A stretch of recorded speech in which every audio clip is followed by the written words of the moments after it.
Hi, and welcome to another episode of the Andre The Beast Show. Today on the show, we're going to go into a deep thought process with the owner and founder of Kush Cola, Miss Angelique Bowers. Welcome to the show, Angelique. Thank you, Andre. How do we start? You have so many endeavors going on and accomplished a lot of things through adversity. Definitely a beast frame of mind individual. We met as one of my clients, and at the time you were still doing a lot of things, moving in beast mode. Tell the viewers a little bit about you before we start answering questions. Well, my name is Angelique Bowers. I own Kush Cola. I own Oracle Paralegal Services. I'm also the founder of a nonprofit organization, Be a Blessing. I do all kinds of things. I do taxes, construction, real estate. I would say I have an entrepreneurial spirit. It sounds like a beast frame of mind to me. We talked on the phone, and you shared a lot of information with me that I thought was like, wow, how can this woman keep going with the things that she's gone through? Let's first start with one of the most important parts of your life, and I believe that was the role model in your life, which was your dad. Tell me a little bit about your dad and how he impacted you to be who you are today. Well, my father, William Bowers, also known Bill Bowers, he was my hero. He was larger than life. He was a big man. He could look at you and just scare you to death. Sounds like me. Yeah, he would tower over you, though. He was huge. He was a fireman for almost 40 years. Once he retired, then he became a fire marshal. So he also taught at the National Fire Academy out in Maryland. That's what he did. That was his life, was being a firefighter. He coached, he coached my brother and I growing up, and, he was very active in the community, on the booster board, always coaching something. He was a fireman out at the Indianapolis Motor Speedway for 20 years as well. And before he done a lot of things for the community as well as being a firefighter. Take me down the thing that he started, or you noticed his charitable acts by some of the things that he did. What were some of those things that your dad did? Well, later in life, when he was a fire marshal, there were times when he would have to be on call, and they would do that for a week at a time. And it was, if there was a fire, someone lost their house or lost part of their house, and they weren't able to live there, the Red Cross, they were there for people. It's just they can't offer very much assistance. Explain to the viewers, what do you mean by that? The Red Cross is known for being there, and I'm not knocking the Red Cross. I think the Red Cross is a wonderful organization. But your dad took it a little bit further, because some of the things the Red Cross didn't do. Well, let's do it like this. When there was a fire or something happened, the Red Cross only provided what as far as assistance to the individuals? $100 food voucher, and then 2 nights in a hotel. They would put the family up for 2 nights in a hotel. But when you lost everything, every single thing that you own, right, that just didn't cut it. 2 nights, that would be maybe enough time for it to sink in, truly, not for you to, get your life together. So a lot of times my father would come out of pocket, and he would put these families up in hotels for, weeks, months, until he could help find them a place to live. He was just passionate about it. He was it broke his heart to see people, lose everything. A lot of times they had children, and evidently that had an impact on you, because you was pretty young when these things were happening. You saw this.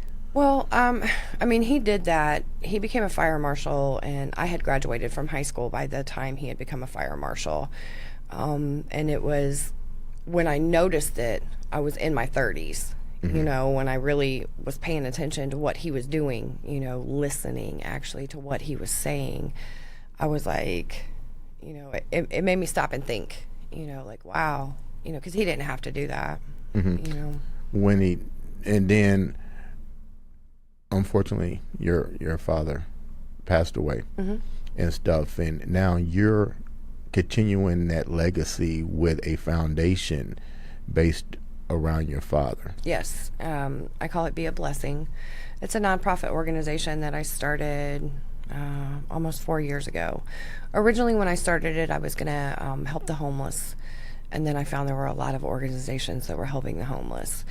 And then I was sitting in my office one day, and it was like an epiphany.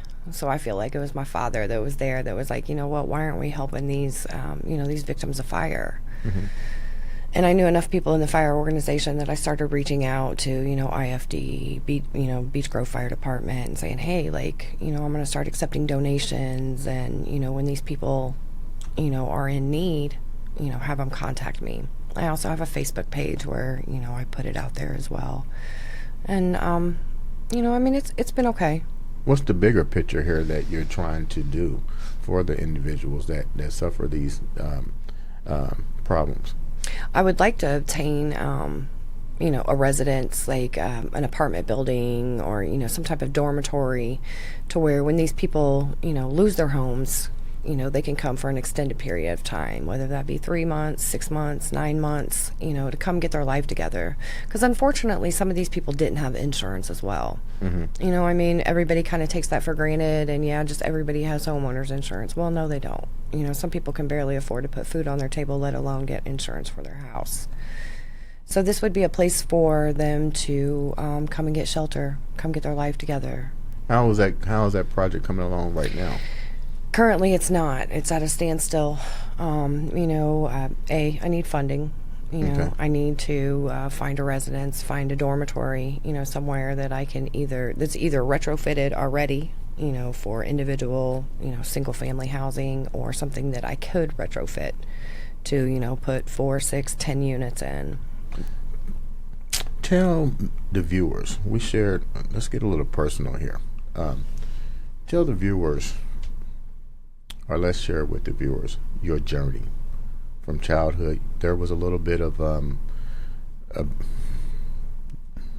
do I want to say it, unpleasantry in the home growing up. Share the viewers what you shared with me so they can understand. Unfortunately, at a younger age, I was sexually abused by my mom's husband at the time. It wasn't my father, but it was my stepfather. That went on for some years. I didn't really tell anybody. He was a pretty violent man. He hurt my mom, hurt me and my brother. So I didn't really tell anybody until later in life when he tried to reach out to me. And, it caused me to freak out pretty much. How old were you when he reached out to you? How old was it when these chain of events were actually taking place? It started when I was 9. It ended when I was 11, almost 12. He found me again when I was 19, and I had just had my first daughter. And he wanted to see me and my daughter, and that was not going to happen. Why didn't you tell people? Why didn't you tell somebody that this was happening at that age? I did. One time I told my neighbor, and my neighbor told her dad, and her dad came over and confronted my stepdad, and then he beat the hell out of me and my mom. He really took it out on my mom. So, and he always told me that he would kill my family, my mom, my brother, my dad, and I believed it. How did that affect you moving forward as a child? Did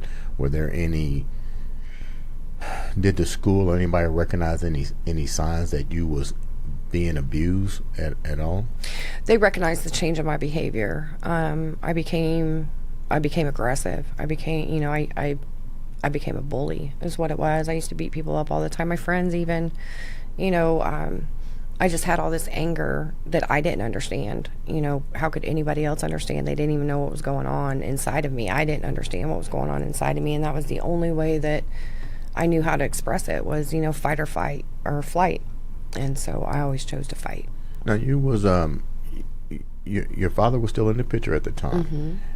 You said you had a close bond with your father. Why wasn't it easier for you to share what was going on with your father? My dad probably would have killed him. Well, I know my dad would have killed him. But I think I was more concerned about my mom because my mom was still with him. Mm-hmm. And I had seen firsthand, some of the things he had done to my mom already. And so I think I was just, more worried for my mom at that point. Did that make, then what was the next, what did you do after that when you got older and this guy reached out to you? You lived in silence, the code of silence. You didn't tell nobody, at least a very few people. So I'm trying to take the viewers into a young girl's state of mind moving forward, but definitely this code of silence is still there. So you got this guy that's coming back into your life after you had your first daughter. You married. How old was when you had your first daughter? I was 18. I graduated in May, and I had my first daughter in July. Were you married at the time? No, I got married 9 months afterwards to the father of both of my daughters. So we were 19 when we got married. That's when he reached back out to me, my ex-stepfather at that point in time. How did you react? All of a sudden, here's a guy that's calling you, and you're like, what the hell? I freaked out. I freaked out. I had to go into therapy because it was like a flood of memories. Like I had suppressed them all. But then when he wanted to see me and my daughter, it freaked me out. And I spent many years and many thousands of dollars going to therapy. But I also, I tried to prosecute him, which I think is important for people to know. I did try and prosecute him. What made you decide to actually prosecute? What was the breaking point that says, I'm not going to allow you to do this anymore? My daughter. He wanted to see my daughter, and there was no way in hell I was ever going to let him come. Why did he feel he had to see your daughter? I don't know. To repeat what he had done to you? I don't know. But that's what I was afraid of. Okay. And there was no way I was going to let that happen. So I spoke up. My uncle was a cop at the time, and so I went out to my uncle's house and I told my uncle what happened. And my uncle is actually the one that called my father, and he came out, and then my uncle helped me tell my dad. How did your dad react? This is the big giant here. Yeah, he wasn't happy. He wasn't happy at all. My uncle's pretty level-headed, and I think he had talked some sense into my father. But obviously, my dad wanted to go after him. But you decided to take the bull by the horns and prosecute. Was it a difficult journey to prosecute, or did the statutes of limitation play into this, you not being able to pursue? I couldn't go after him criminally because the statute of limitations had run out by that time, but I was able to go after him civilly, and I did win. And my only reason for going after him civilly was because I wanted him to admit what he had done to me, and that was part of the settlement, as he had to admit what he had done to me. The accountability, yes, made a little bit more relief. But the pain still stays there. Are you still? What are you doing now to heal from that? And what do you tell the viewers that may have had this impact on them? Well, first of all, it's not your fault. That was a big thing. I had a lot of guilt for a long time.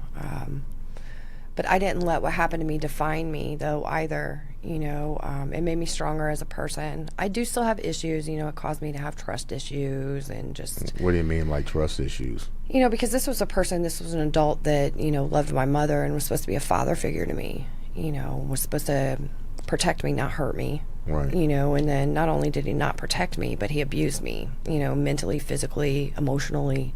I saw him do it to my mother, my father, or not my father, my brother. It just wasn't a good environment. How did it affect you? You got married, so did you keep this secret from your husband? So you told your husband? You was both young at that time, yeah. too. So how did that manifest?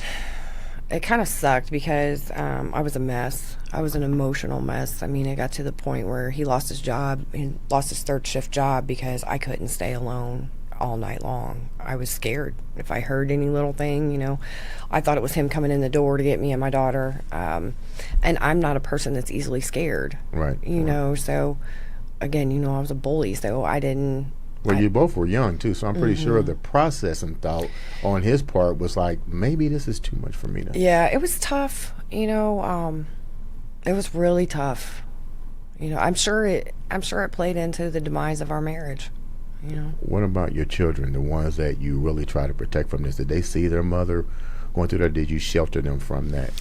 I tried to shelter them from it as they got older, because I was in therapy a lot. You know, there were times that, I'm pretty sure they asked Mom what's going on as they got older. well, I've always had a real open book policy with my kids. You know, I mean, probably too open at times. Mm-hmm. You know, I shared with them what was going on when I thought they were old enough to understand, because I thought maybe it would help them understand me some.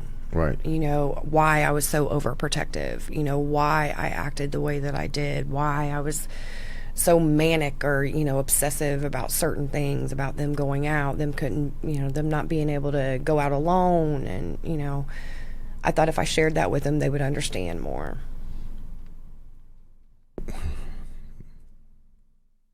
Jason. Oh, there we go.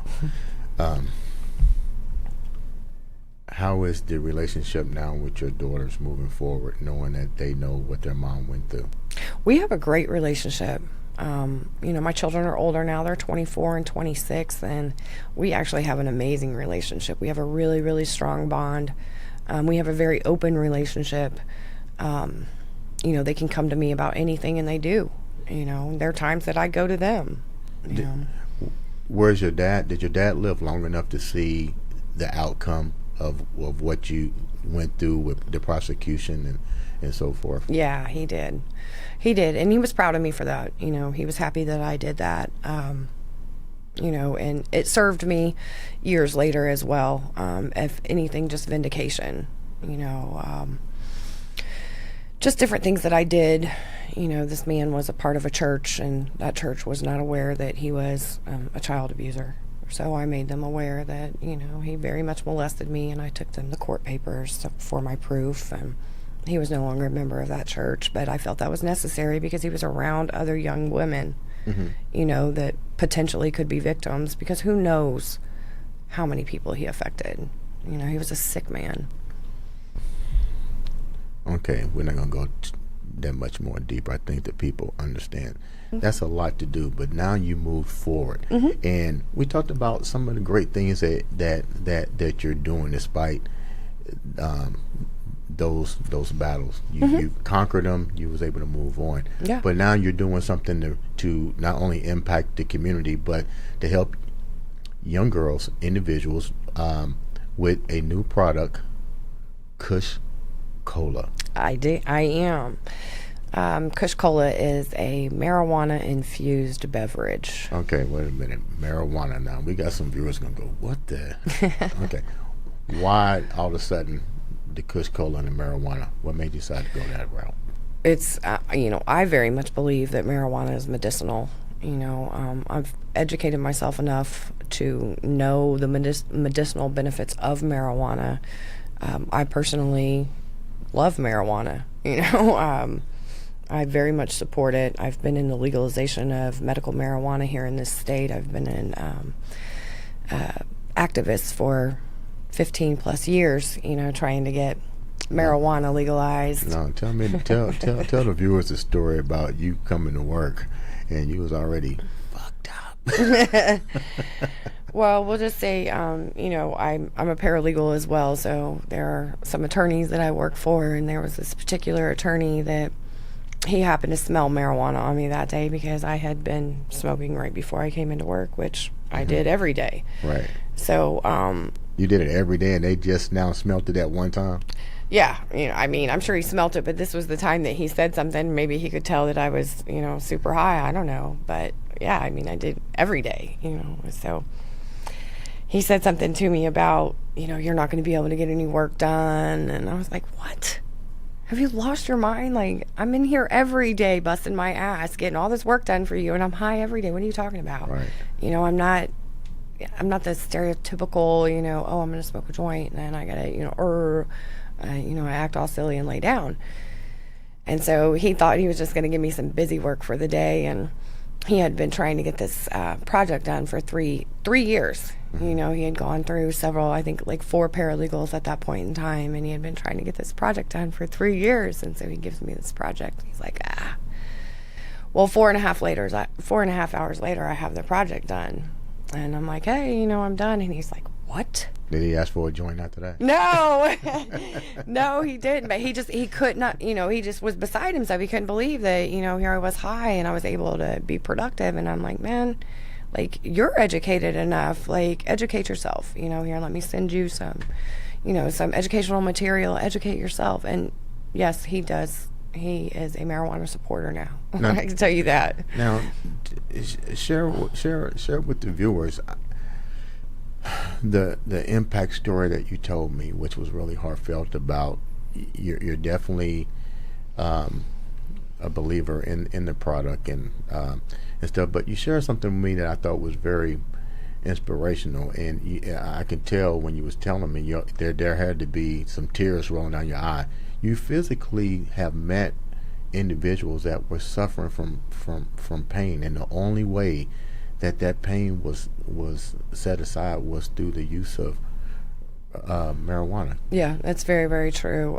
I've known several people that have suffered from cancer. And, there's a lot of different forms of marijuana, ways that marijuana can be consumed, ways that marijuana can be made that help different things. Concentrates help people that have cancer. They slow down the cancer growing process. They kill cancer cells, and I've seen that firsthand. Marijuana also helps chronic pain, inflammation, all types. Who was the one lady? Now, you ain't got to mention her name, but who was the one lady that really brought you down? You physically witnessed her and the pain she was going through. Yeah, it was just a lady that I had been associated with through some non-for-profit organizations that I've been associated with through the years for the legalization of marijuana, and she had cancer, a lot of chronic pain as well, and besides just the depression of all of it, she's thinking she's going to die. The doctors were telling her she was going to die. And myself and a few other people that I knew really close, we pointed her in the right direction where she could get the things that she needs, and she still lives now cancer-free. Wow, that's amazing. Yeah. Kush Cola. Yes. Kush Cola, that's your baby, Kush Cola. I remember when you told me about it, and I was like, okay, I don't know how it's gonna pan out. And we live in a world now where 2020 has just been like total amazing.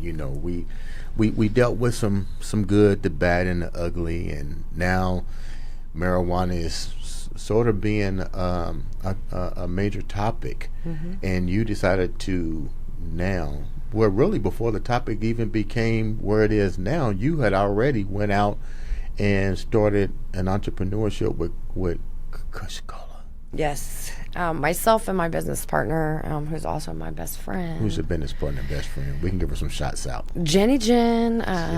Jen Kersage. Okay. She is the co-owner of Kush Cola with me. Okay. We bought a company out of Michigan. We did some development with that company. We had a big launch party in Detroit, and it went amazing. High Times was there. So why Michigan versus Indiana? Because it's legal in Michigan. Okay. And Indiana, it's still not legal. Okay. So we still do everything out of Michigan and Jamaica. Okay.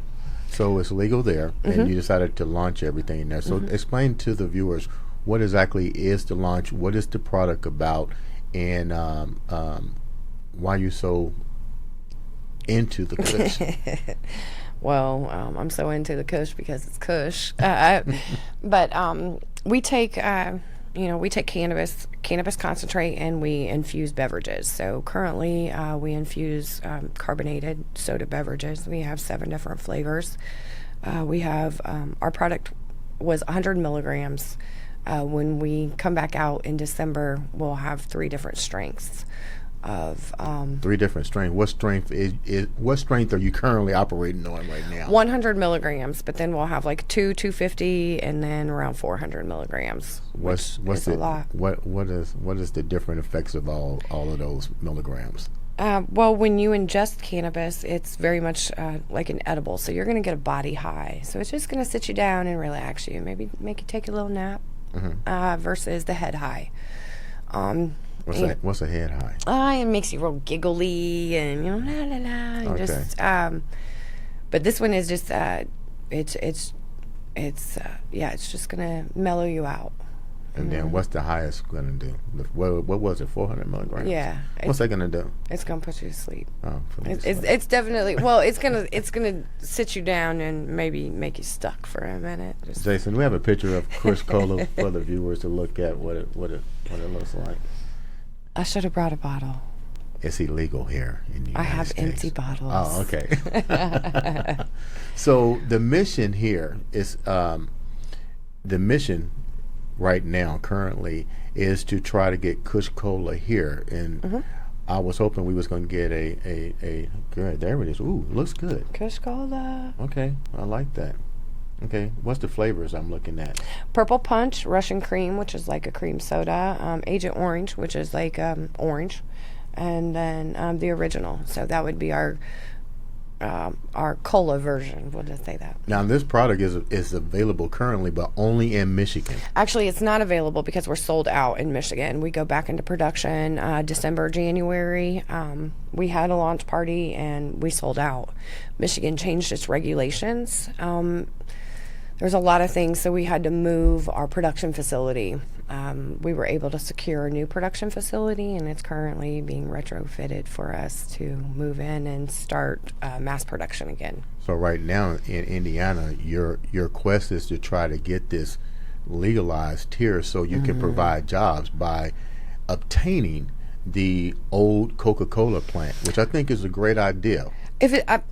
I know at one point in time it was still available. I don't know that it still is, but if it still was, that would be perfect because they have the bottling machines and stuff already.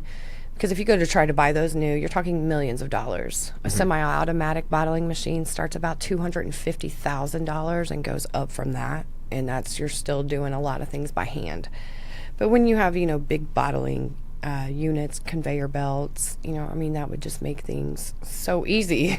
Production would be so much better then. How hard is it to actually get the funding for a project like this? Naturally, you're trying to create jobs here.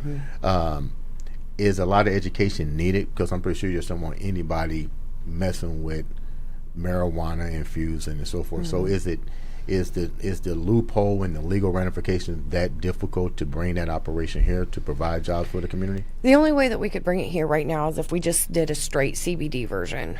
So, which we could do, and eventually we will roll out with just straight CBD. It doesn't have any THC in or it has 0.005 or less of THC, which is nothing that's going to affect you. It's not going to get you high. CBD is legal here. The CBD flower is legal here. We could infuse our drinks with CBD, but that's the only way we could be in Indiana right now until the law's changed. Is this a FDA product? No, not currently. And no cannabis product is going to be approved by the FDA because the federal regulations, federally it's not legal yet. So once it becomes legal federally, then we'll be able to ship across state lines. Then we'll be able to have the FDA approve it. But no, not currently. Is it quicker for you to launch and insert your product back into the Michigan area? Well, heck, you can't even. How would they get it if, say, for instance, they open up in Michigan and still won't be able to get the product? Well, once we open up in Michigan, our production facility, because we will then be abiding by the new Michigan regulations, which is you have to produce your product in the facility where your license is held. So basically, it cut out all the little mom and pops in Michigan. You can't just be, making products in your kitchen anymore and selling them. That's what that did. You actually have to be in a production facility which holds the license. How does your daughter's? It's daughter Friday week the other day, right? Yeah. Did I get it right? So how does your kids? No, you butchered it. I butchered it. What was it? Last Friday. Daughter Day, right? Daughter Day. National Daughter Day. National Daughter Day. What's Friday? Thank you, Jason. I appreciate that. Always keeping me on my toes. All right. So you have two beautiful daughters. So how are they looking at mom in the ventures in Kush Cola? They support me, 100%. Of course, they've been aware of my passion for cannabis for a long time, and they've become educated in it. They couldn't not become educated, and I've been advocating, down at the State House. And Who are some of, yeah, that's right. Who are some of the people that you're partnering up with that on the political platforms that follow your dream? I'm not necessarily partnered up with those nonprofits anymore, but some of the people that I've worked with in the past is Jim Lucas. He is a major supporter of the legalization of marijuana here. Sue Ann Kirshner, Cindy Kirchhoff. I'm not saying her last name right. Those are three off the top of my head. But the constituents of Indiana, I've seen over the last 5 years, the polls go from 40 to 50%, up to 90% of people that support the legalization of medical marijuana here in the state. Who are the big threes that are stopping it? Eli Lilly, Pfizer, and Roche. How does that make you feel? I think it's bullshit. I think it's total shit because they're money hungry. It's big pharma. Eli Lilly used to have cannabis oil in all of its products as its medicine. They have patents. They own patents on cannabis oil. They are very much aware of the medicinal benefits of cannabis, but heaven forbid should it become legal here and then, people are being prescribed cannabis instead of opioids or any of the other, drugs they're trying to shove down our throat, because those are the real drugs. It's not the stuff that we're growing from the earth, So, with that said, what would you like to see happen? I would like to see, at least medical marijuana become legal. Also, in the states where medical marijuana is legal, you see the numbers of the opioid crisis decrease. I would like to see that in our state as well, because it's bad here. What do you mean, like it's bad? The opioid crisis, the people that are hooked on pain pills and, their morphine, which leads to heroin. And, we just have junkies all throughout the state. It's sad. Is there enough research to validate your ambition to take this to another level? Yeah. Then why aren't we talking about it if it's enough research out there? What's the fear outside of money? That's it. It's the bottom dollar. That's the only thing. And I'll tell you, once Eric Holcomb is out of office, the people of Indiana will vote somebody into office that supports legalization of medical marijuana. Whoever our next governor is, they will support medical marijuana, or they won't become our next governor. But don't you think there need to be some serious guidelines? I don't want to see a 14 or 15-year-old child doing marijuana. Right. No, I completely agree with you. And yeah, I do believe that there should be guidelines and regulations and rules. And, we can look at the other 30 states where it's already, I think it's 32 now, states where it's already legal. We have all these different models that basically you can pick and choose from, of how you want to run your state. Those states, they're not in debt. The opioid crisis is going down. A lot of the drunk driving cases are going down, because people aren't, you can get high and drive, it's not like alcohol, and there's research for days to back anything up that I'm saying. But the reason why I'm having such a pause in between is because you're right. I'm not educated on the topic. Mm-hmm. That's why I got you here, because evidently you done your deal and you opened up a company that uses the product. But I'm trying to understand, where do we draw the line with it? You're saying we should have it, and you're saying Indiana is totally against it, but states like Michigan are there. What are their guidelines in states where it is legal? Well, it has to be, prescribed by a doctor. When you do get a medical marijuana card, you have to go through a series of tests, not necessarily like blood tests or anything, but, there are, physicians out there that's what they do, and they're educated in the benefits of marijuana as well. So, marijuana, it helps chronic pain, it helps inflammation, people that are going through chemo and they don't have any appetite, it's going to help them eat. Cancer patients, that's a huge one, and they know that, The scientists, there's the research out there. People know that cannabis kills cancer. Why aren't we putting more money towards that, towards research for that? You know, that's the problem. And at the end of the day, it's all the bottom dollar, and it's big pharma. You know, Eli Lilly knows that cannabis kills cancer. You know, like that's part of the reason I'm so passionate. My father died from cancer. I couldn't provide him with the medicine that he needed to either prolong his life or to help kill that cancer when we first found it. You know, he was a fireman. You know, he couldn't do anything slick because then he would have lost his benefits. You know, then who's going to pay for those medical bills? Me. You know, like, and it killed me to know that I couldn't help my dad when, you know, I can send people different ways to help them, but I couldn't help my father. You know, that doesn't sit well with me. I think, what do you need right now for people to do to help avoid the pain that you went through from losing your father, to trying to provide jobs for people, to try to educate people? What do you need the viewers to do to help you make these things happen? Get educated. Reach out. If you don't know how to get educated, reach out to me. I can. How can the viewers reach you? I can be reached on Facebook via my name, Angelique Bowers, via my page, Kush Cola, via my page, Be a Blessing, via my page, Urban Gables Design and Restoration. You know, I'll be happy to leave an email that people can reach out to me on. That's angelique1175@gmail.com. I'm always looking to work with any and everybody that can help in any of the causes I'm trying to do, whether it be nonprofit stuff, whether it be Kush Cola, you know, advocacy and legalization of medical marijuana, empowerment of women. Tell me about that before we sign off. You've been invited to speak. Congratulations on the empowerment of women.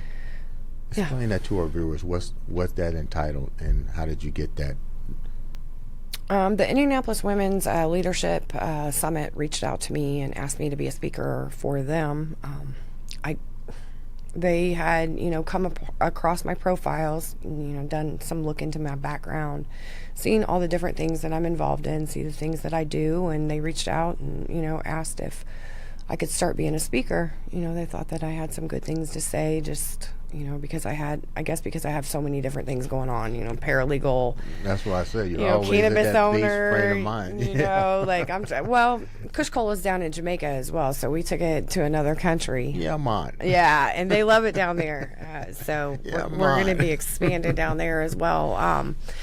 But yeah, so I'm looking forward to that. We won't be able to have, I guess, a get together, like a gathering, a conference until next year. So we're doing everything like live streaming now. Is the Indiana? You mentioned Jim Lucas. Jim Lucas. Mm-hmm. How? Let me use the right word here. How effective is his word? You know, his preaching of this into the thing. Is he a beast person? Yeah, he is. I love Jim Lucas. You know, he's big on Second Amendment, his gun rights, and he's big on legalization of marijuana. But he's been educated. You know, he's been a loud voice. Did you educate him, or was he already educated? I helped before you met him? Our nonprofit organization at the time. We sent him to a facility that educated him. I remember you telling me that. Yeah, he got to see. You know, legal marijuana being grown from seed to harvest. I can't say whether he did or did not partake and check that out, but you know, he got to see it. He got to see how the states regulated things, how things were tagged, how they were barcoded. Do you think a lot of the people are too closed-minded, that if they did what Jim did, actually go out and survey whatever, that they might be reconditioned in their thought process? I do, Andre. You know, because if you see it, you can't unsee it. Right. You know what I'm saying? And once you see it, then it brings it all together. But I think people are becoming more open-minded. I mean, you kind of have to be, because it's society now. You know, we have 30 plus states that are that have legal marijuana. It's everywhere. And as long as it's used properly, it can be given to children, children with seizures, epilepsy, it'll take you right out of a seizure, so it's like there's a lot of benefits. And as long as it's done properly, it can be good for any and all ages, as long as it's not abused. And of course it can be abused as well. With that said, we're gonna wrap up. I'm glad that you came on the show. Thanks for having me. This was a topic that I really wanted to address. I'm glad you was able to educate me on it. And moving forward in 2020, like the last episode that we had, 2020 is a time for change. And whether before you knock it, educate yourself. That's on right. it. Is my goal on it. I'm glad that people like Jim Lucas or had at least the insight to visit, observe, and come back with data. And I will hope that the data that he came back with, that he can do the same with the people that's in the legislature and help make these laws. He really has been. He's been co-author and I believe an author of just himself of a couple of bills that he's tried to push through the Senate. Like he's really been a loud voice. And people listen to him. So he's from Seymour. I'm going to do everything that I can to get him on the show with you. We need to get him on the show and hear his viewpoints as well.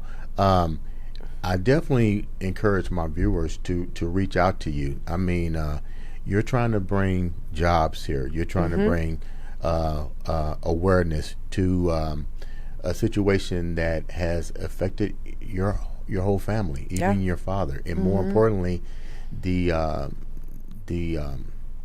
childhood trauma. So that's mental that you're addressing with people as well. You bring a whole bunch of stuff on your resume, man. Maybe you should run from some type of politics or something. No politics for me. I mean, that's a lot on your resume. No. With that said, thank you for being on the show, Angelique. Thank Hope you to for have having you me. back. People, please reach out, support her. If you don't know about it, like I just said, don't knock it before you try it, but don't knock it until you educate yourself. Please. This is the Andre The Beast Show. Tune in and watch another episode of the Andre The Beast Show. Thank you. Thank you.